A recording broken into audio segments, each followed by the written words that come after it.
Welcome to Chillin' 101. We hope this video helps. You start right now by confirming your iPhone model and iOS version so you know which battery firmware applies. Back up the device to iCloud or Finder. Once done, make sure the backup completes. Charge to over 20% or plug in a light. This prevents shutdown during diagnostics. Gather tools, a pentalobe screwdriver and a spudger. These first steps avoid data loss and allow safe disassembly. Do not proceed until backup and charge are verified. Once done with prep, check settings battery health and read the unverified message. Note any serial mismatch. Power the iPhone fully off. Remove the display gently, work slowly to avoid tearing flex cables, and disconnect the battery connector. Document connector positions with clear photos. This helps if connectors look similar.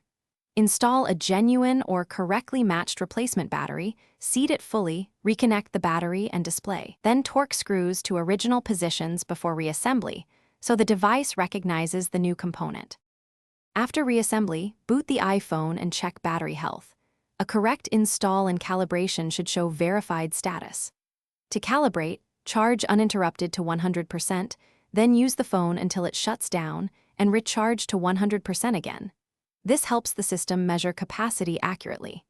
If the unverified label persists, power down and recheck connectors and seating.